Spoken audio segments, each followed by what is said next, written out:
We're bitterly disappointed to have lost so many Labour MPs in England, in Wales, and of course in Scotland. But I want to pay tribute to Ed Miliband.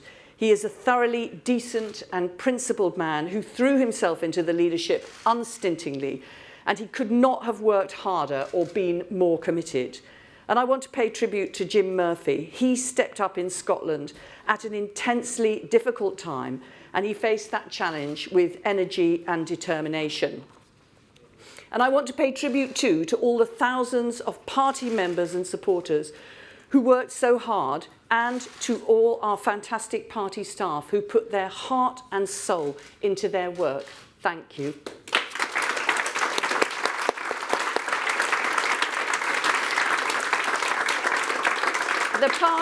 The party is still very raw, very upset. We lost, and we lost badly. There's no getting away from that. And it came as a shock. We thought we had a fighting chance of forming the next government. And the 10 o'clock exit poll was a body blow none of us will ever forget. And it took me back to 1992. Now we see that 1992 election as a stepping stone to victory in 1997. But that was not how it looked then. Then, as now, we thought we could win. Then, as now, the polls fueled that thinking, and they were horribly wrong. Then, as now, we fought a good campaign under a leader with many fine qualities. The defeat was all the more painful because then, as now, minutes before the exit poll landed, we thought we were heading into government. Late afternoon on election day in 1992, I popped up to Transport House, Smith Square, which was our headquarters then. Tory headquarters was also in Smith Square. And who should I see wandering around on his own but the Prime Minister, John Major? He looked like a beaten man. But he wasn't beaten. We were. And something else about that. People said we were finished. Not just our opponents and commentators, many of our own activists thought that too, and so did many of our MPs. It was incredibly bleak. At our campaign after party in Millbank, I just couldn't stop thinking of what lay ahead for my constituents, and I couldn't stop crying. Later, I remember being in our offices in 1 Parliament Street with Tony Blair and Gordon Brown. Tony, who before he'd become an MP had been a highly successful barrister and had 3 young children, said, and he was only half joking, "What is the point of us being a wasted political generation? We're never going to be in government again. We could be doing something more useful and a lot easier outside politics." Well, we all stayed, and we stayed to fight. And I don't need to remind you what happened 5 short years later. We won a truly stunning victory. The first of 3, a massive majority that enabled us to do so much to make this a better country. Let me be clear, I'm not saying that we are in always the same circumstances we found ourselves in after 1992. That was then, this is now, and it's a very different era. But some things are always necessary for our party to do well. A strong, charismatic leader in touch with the values of the majority. A talented and largely united team, values and policies that speak to people's concerns and choices, a big picture message about change and how to meet the challenges of the time, local connections which give people confidence in Labour and demonstrate we're on their side. And from defeat in 1992, all of that emerged for 1997. It was not obvious at the time when the pain was raw. And there were shocks, setbacks, rows, and even the death of our leader. But on May the 1st, 1997, 5 years after we were said to be finished, 5 years after many of us thought we were finished, we were back and Tony Blair was Prime Minister with a 3-figure majority. I remind you all of this, not just to say we should be New Labour or Old Labour, Blairite, Brownite, Blue Labour or even Pink Labour. These labels are unhelpful in what is a different era. I remind you of what it was like then to raise your hopes. That great victory can follow shocking defeat. but also to remind you that when we're honest with ourselves about our failures, and above all honest with the public about our failures, then we've shown that we can come back and we can win. We can win in 2020 if we're honest with ourselves and with the public, and if we make the right decisions. If we take the right approach now, we will lay the foundations for our fight back and our next win. How did last Friday morning feel for us? Terrible. But did you notice something else? Did you notice the seeming lack of any real joy or delight amongst the public that David Cameron was back? This is not to rerun the arguments of the campaign. It's simply to say that it's not so much that he won, but that we lost. That is painful to admit, but true. So we should admit it. We fought a good campaign, but not good enough. We won over new support, but not enough. We had some good ideas and some good policies, which I'm certain would have made this a better country than the one we're going to see between now and 2020, but none of it was enough. When the undecideds decided, finally, they decided they did not want us in power. We need to learn the lessons of what went wrong. There's lots of conjecture, lots of personal anecdotes, lots of commentary, including from people who are now wise after the event. We need a forensic, honest examination of what happened, which looks at and understands the results, looks at the statistics and all the science, and hears from our party, our candidates who won and lost, but above all, from the public. I'm in the process of commissioning this important work, and we'll have more to say on it when details are finalised. But there is one lesson we can and must heed right away. When it comes to elections, the public are the boss. We do not question their decision. We heed it. In modern politics, so much of the attention and responsibility is on the leader, and Ed took responsibility. And now we must choose a new leader and get the right leader, the best leader, the one who can lead us forward from September the 12th, so that every month, every year, we're making progress to a general election victory the country will, we believe, need more than ever. But this defeat is also an opportunity to have a much deeper and more fundamental debate about our future than we had when Gordon took over from Tony or when Ed took over from Gordon. The party must get the right leader, but the party must also take stock of much more than the captain on the bridge. This is also about the direction in which we steer. And that too must be a big part of the debate on which we're now embarked. As interim leader, my role in the leadership election is to make sure the process is clear and the rules are followed, and I will stay absolutely neutral. But there is one thing I want to insert firmly into the process right now. I want to insert into the minds of candidates, but also into the minds of MPs who will choose the fields of candidates, and into the minds of members and supporters who will choose the leader from that field of candidates. And it's this: as we conduct this debate, as we elect our leader and deputy leader, we must have the public in the forefront of our minds. We must let the public into our minds and into the process as we make the decisions about who is our next leader and how we go forward. So we're going to start that with how we do the leadership elections. When I stood for the leadership, it was a very cosy contest in front of people.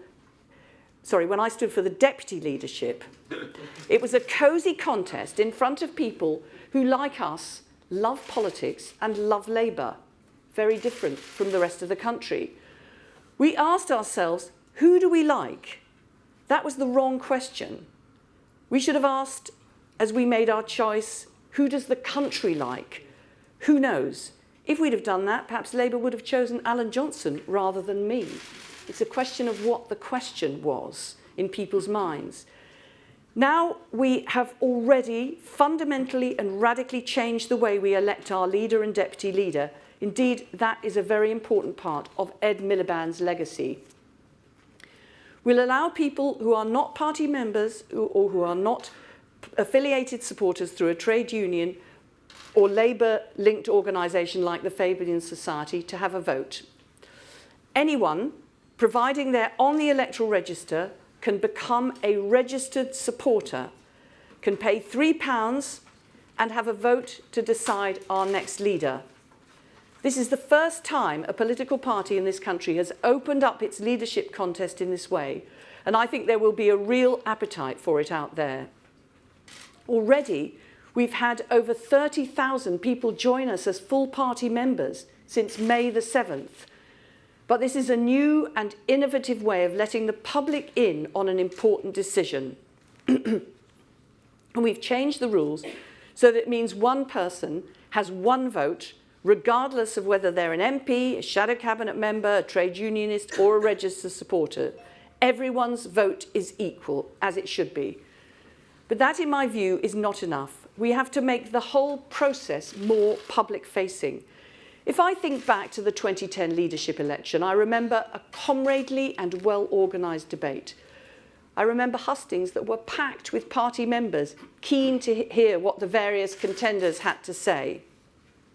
We have to get to the heart of why we lost and making the right decisions about how we win. We should not be afraid of differences. We should thrash them out. And nor should we be afraid of letting the public in to see those arguments. Because if there's one thought that should drive the thinking as we elect a new leadership team, it's this. Which of them has the best qualities and leadership skills most likely to win over the support of the public?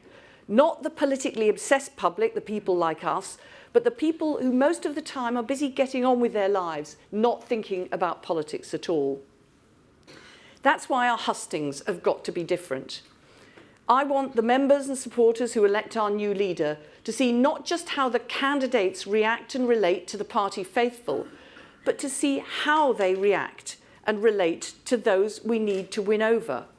We need robust, tough, televised hustings which involve the public. We've begun talks with broadcasters about how we can make these happen. We're very open and keen to make this work. As interim leader, I have one principle here: let the public in. And we can't just hold hustings in our Labour heartlands. We have to go to areas where we didn't win.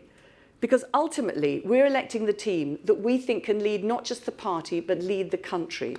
And that must be our guiding thought. Last time our hustings, as I've said in front of Labour Party members, were in cities where Labour won. We must have those hustings now in towns and suburbs where Labour lost. We have to go back and ask people in those areas to be brutally honest about what they think of us and what they want from us. We need to see this process as one that is not merely electing a new leader and deputy leader, but one that is helping to rebuild old connections and fashion new connections with a public that rejected us north and south. So I want to see leadership hustings where members bring non-members, where someone who voted Labour brings along someone who voted Tory or SNP or didn't vote at all. We'll use the setback we've had in this election to build the membership. More than 30,000 people have joined Labour as members since May the 7th, and that is a small silver lining. But there are thousands of people who are so motivated by the disappointment of our defeat, they want to get involved and they want to do more. Let's turn that 30,000 into 60,000. And then let's turn that 60,000 into 100,000 new members and more. And let's welcome them, not by saying, this is when we have meetings, this is how we do them, and that's how it's always worked. But how do you want to be involved? Online or in person? How much do you want to be involved? And fitting it round your work and your family, not the other way round, so that these new members help us on our way on the journey back from defeat. We can't be the government we wanted to be. We applied, but we didn't get that job. But we have a different job. We are the opposition, and that is very important. And we'll do that to best of our ability and with all the commitment and energy we brought to the election campaign and would have brought to government. The Tories got elected, but they must be held to account on the NHS, on jobs, on living standards, on fairness in this country. We have 232 Labour MPs, and that is what we will all do. We're strengthened in that task by the injection of new blood in the PLP. 1 in 5 of our MPs are new, with 53 Labour MPs elected for the first time from every region of England and from Wales. And that task of opposition is for all of us. including and particularly the leadership candidates. Our leadership candidates will be dissecting our defeat and setting out a vision for the future. But I want to see them showing that they can successfully challenge the government now. That is, after all, what they're going to have to do if they win. So let's see them do it. These are dark days for the Labour Party. We're still bruised by our failure on May the 7th, and we're still coping with the aftermath. But we will move. We will move forward and we'll move on. Amid the wreckage of defeat, it seems hard to see where the next victory might come from. I've been in Labour politics for 34 years, and I've known stunning victories as well as devastating defeat. But what experience and history tell me is that sometimes it is from that exact same wreckage that the next victory does indeed emerge. That is how we must approach our thinking and our development over the next 5 years. So these are my priorities as interim leader: being a strong opposition, maintaining stability and unity. We will thrash out discussions, and it will be painful. There will be arguments, of course there will, but we won't tear ourselves apart. Thirdly, we've got to learn all the lessons. And fourthly, we will elect a new leader and deputy. But above all, we'll let the public in and elect a leader who can lead not just the party, but the whole country. Thank you.